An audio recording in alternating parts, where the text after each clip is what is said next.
বিসমিল্লাহি রহমানির রহিম ইন্নাল হামদুলিল্লাহি ওয়াসসালাতু ওয়াসসালামু আলা রাসূলিল্লাহি ওয়া আলা আলিহি ওয়া আসহাবিহি ওয়াসাল্লামা তাসলিমান কাসিরান মাজিদান ইলা ইয়াউমিদ্দিন আম্মা বাদ। আসসালামু আলাইকুম ওয়া রাহমাতুল্লাহি ওয়া বারাকাতুহু। আল্লাহ তাআলা সূরা বাকারার 155 নম্বর আয়াতে বলতেছেন, আর আমি অবশ্যই তোমাদেরকে পরীক্ষা করব কিছু ক্ষুধা, কিছু ভয় ও জানমাল ও ফল ফলাদির স্বল্পতার মাধ্যমে, আর তুমি ধৈর্যশীলদের সুসংবাদ দাও। আল্লাহ তাআলা এখানে কি বলতেছেন যে আমি অবশ্যই তোমাদেরকে পরীক্ষা করব, মানে আমাদেরকে অবশ্যই আল্লাহ তাআলা পরীক্ষা করবেন ভয় দিয়ে, ক্ষুধা দিয়ে, জানমাল দিয়ে ও ফল ফলাদির স্বল্পতার মাধ্যমে, মানে আমাদের যে খাদ্য দ্রব্য সেটার স্বল্পতার মাধ্যমে। এবং কি বলছে, তুমি ধৈর্যশীলদের সুসংবাদ দাও, মানে এই ধরনের সমস্যা যখন আমাদের পুরে আসবে তখন আমরা যাতে ধৈর্যশীল ধরি, ধৈর্য ধারণ করি এবং আল্লাহর কাছে দোয়া করি যে আল্লাহ যাতে এই বিপদ বা এই ভয় বা এই ক্ষুধায় বা এই জানমালের যে বিপদটা বা ফল ফলাদের যে স্বল্পতা, এই বিপদ থেকে আমাদেরকে আল্লাহ তাআলা যাতে উদ্ধার করেন। এটাই হচ্ছে ধৈর্যশীল, অপেক্ষা করা এবং আল্লাহর কাছে ক্ষমা প্রার্থনা করা এবং আল্লাহর কাছে সাহায্য প্রার্থনা করা।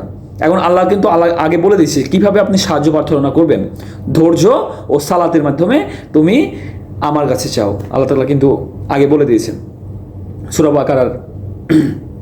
আচ্ছা, আল্লাহ তাআলা সূরা বাকারার 156 নম্বর আয়াতে বলতেছেন, যারা তাদেরকে যখন বিপদ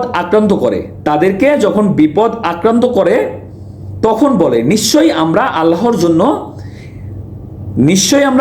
জন্য এবং নিশ্চয়ই আমরা তার দিকে প্রত্যাবর্তন করি। এখানে কি বলতেছেন আল্লাহ তাআলা, যারা কোনো বিপদে পড়ার পরে বলে যে নিশ্চয়ই আমরা আল্লাহর জন্য এবং নিশ্চয়ই আমরা তার কাছেই ফিরে যাব, তাদের জন্য আল্লাহ তাআলা পরের আয়াতে আবার সুখবর দিচ্ছে যে আল্লাহ তাআলা সূরা বাকারার 157 নম্বর আয়াতে বলতেছেন, তাদের উপর রয়েছে তাদের রবের পক্ষ থেকে মাগফিরাত, রহমত এবং তারাই হিদায়াতপ্রাপ্ত। কারা হিদায়াতপ্রাপ্ত?